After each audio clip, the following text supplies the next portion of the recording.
Hello, Proforma family. I'm Brian Roney, and together with my lovely wife, Hannah, we are excited to welcome you to the Ignite series, a show brought to you by your Proforma family's favorite recipes.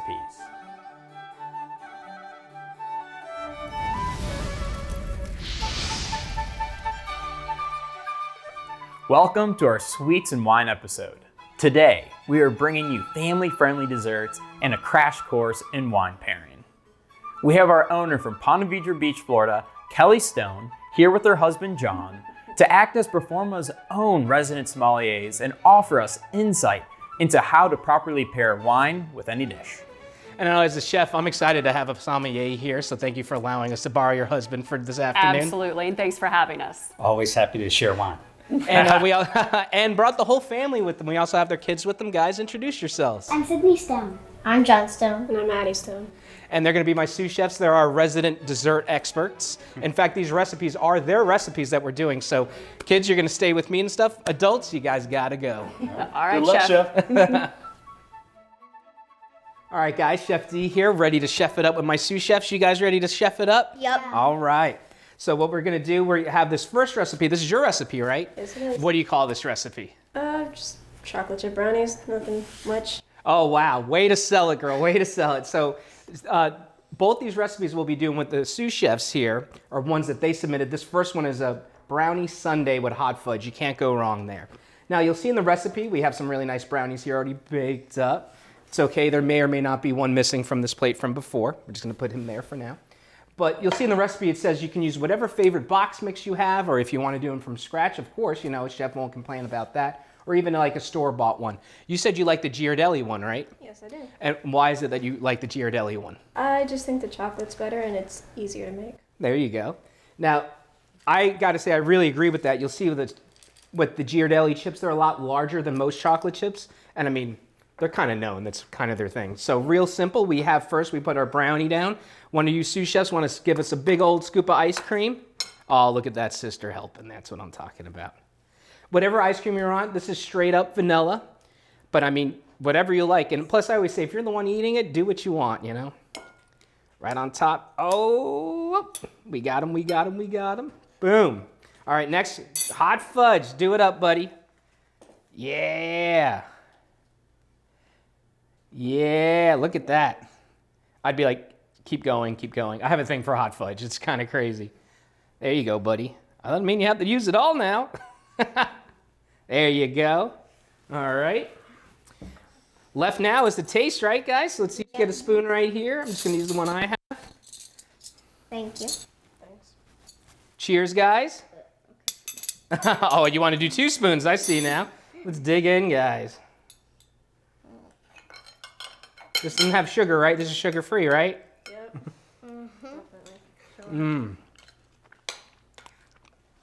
You guys took bigger bites than me. You're going for seconds already. Yeah. I see you. I said, in perfect kid fashion, half of it's on their face. That's what I'm talking about. That's just straight hot fudge. Now, while you guys swallow, think about it. If you had to add a topping to it, what would you add? Would you add any topping? I would add Oreos. I would add cherries. Cherries? And I know you like it straight up like that. So yeah, guys, have a lot of fun with it. Do different things. Even you can do gluten-free brownies. That'll make it gluten-free and go from there. All right, guys, next we have a really good recipe. It's a puff pastry recipe that's got Nutella. It's a braid. So I'll have strawberries in it as well. Now, this is you guys' recipe, like I said before. Both of these recipes are. So I'm going to start first by showing how we do the braid, right? So you'll see when you get puff pastry, most of them, the sheets are folded into thirds. We're going to keep those lines and roll with them, right? So we're going to do some of the lines. Believe it or not, you lose just a little bit of these bottom guys. In fact, these are great to bake off on their own as little Scooby snacks, if you will. We're going to do even cuts. I believe I did about 7 when I did before. Does that sound good, guys? Sound good? 7? No, kid approved. Can't go wrong there. You know, we'll go around, flip them around, do the other side. Next, we're going to spread our Nutella. You're going to come in. There you go. I got you. This is an offset spatula. It can get easy to do and everything. You can use a spoon. You're doing really good. Nice and even. And then another thing, you want about a half an inch to about a quarter inch from the top and the bottom. You want to leave that free of any Nutella because when we fold it all up. That's looking good, girl. All right, you can put them back down. Next, we're going to lay some of our strawberries down. So these are, just wash them and slice them in about quarter-inch slices. You don't want to go too thin because they'll kind of disappear, if you will. And if they're too thick, they'll release a lot of water. Plus, you know when you get good strawberries, they're completely red. The top, you'll see these, they're all red inside. There's not too much white. So when we braid, we got to get the ends over. And then you alternate every other. Does this sound right, chefs? Does this look good? Boop. Boop. We had a little bit of extra one there.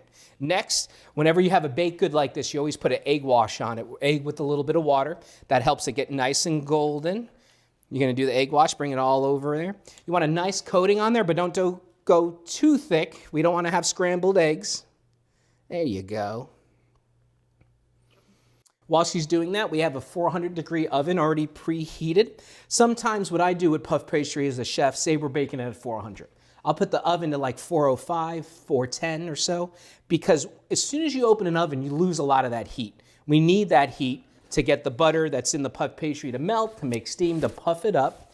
So we need as much heat as possible to get that puffed really nice. You guys got such good skills. If I was barely microwaving eggs at your age. You guys are making puff pastry and stuff. All right, we're gonna put this in the oven now.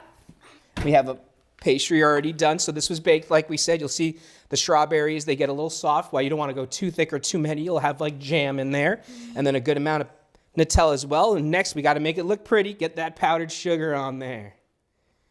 There you go. Don't be afraid to give it a little pat on the back. There you go, look at that. All right, now I'm actually going to take this off of the mat. I wasn't going to before, but I don't want to ruin this nice silicone baking mat. I'm just going to cut a couple pieces for us to give it a try. Ooh, look, oh, I heard that, buddy. He just took his breath away a little bit. There's one for you, well, let's get a nicer one for you guys. One for you, one for you. And I'll take this guy. Oh, don't even wait to say cheers. She's already eating. Oh, goodness gracious. We need a napkin on set ASAP.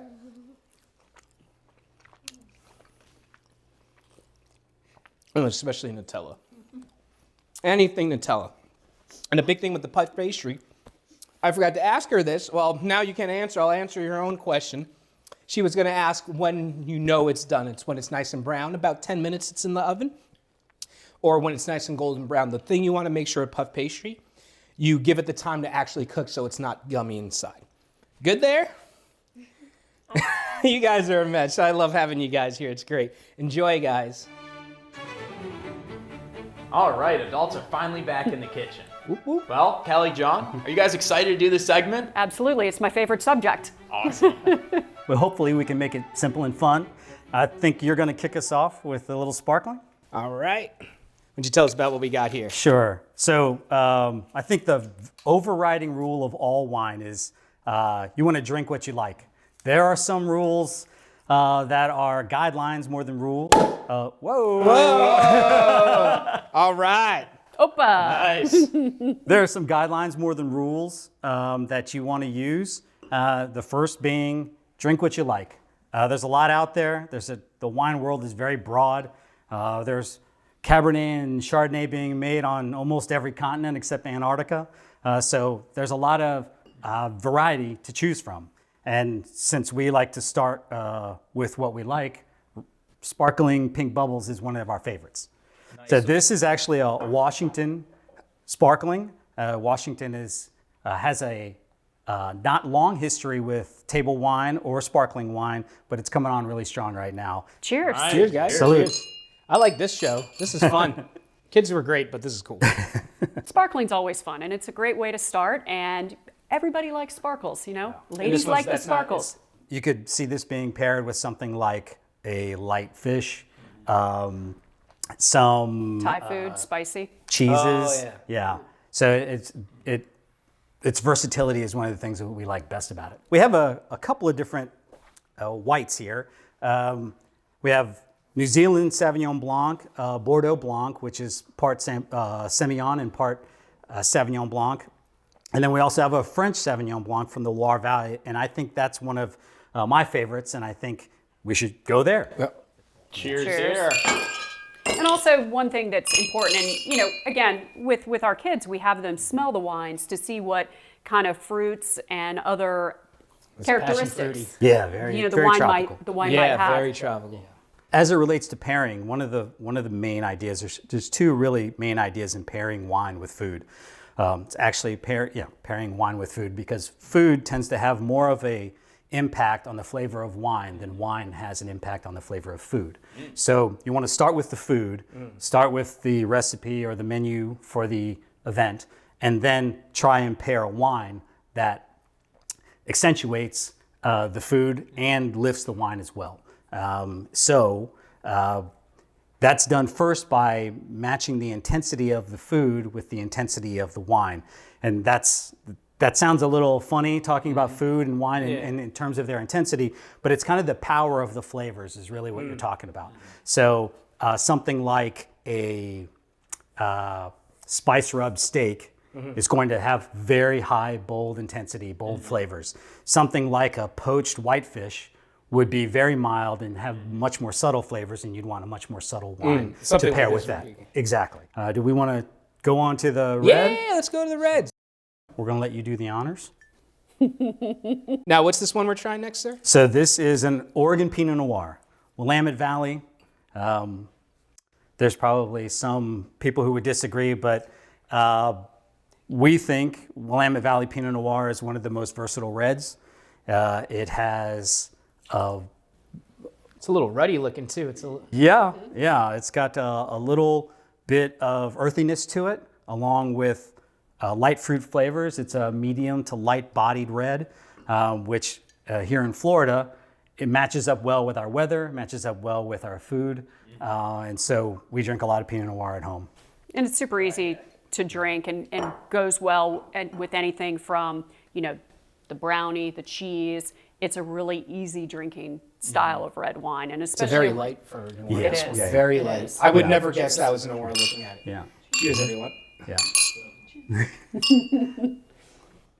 The two dynamics in pairing food and wine with the flavor profiles is you either can find flavors that are similar in style or ones that are contrasting but still work well together. So we'll have later on some sugary dessert with a sweeter wine, dessert wine. But you could also have that same dessert wine that's sweet with something very salty. And then the salt and the sugar are contrasting flavors, but they work well together. Yeah. So you're either complementing or contrasting. Exactly. Yeah. I like that a lot. Yeah. All right, we're going to do the dessert one now. That sounds good.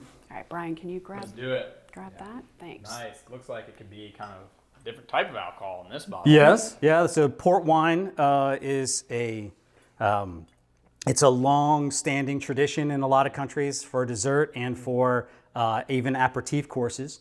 It is a fortified wine, so they add brandy to table wine and age it, and we think it's very underused in the wine world in the United States in particular. In Europe, they've had a long-standing tradition of using it, especially the Brits. I was going to say some nice port. But in the States, we never had that tradition. But I think you're seeing people really discovering the benefits of being able to use a dessert wine in a couple of different ways. Nice. In fact, this is actually like a full glass of port, honestly. So have fun, guys. This is our last wine. Healthy port. It's okay. Yeah. This is that carameliness. It's almost like syrupy It is. almost.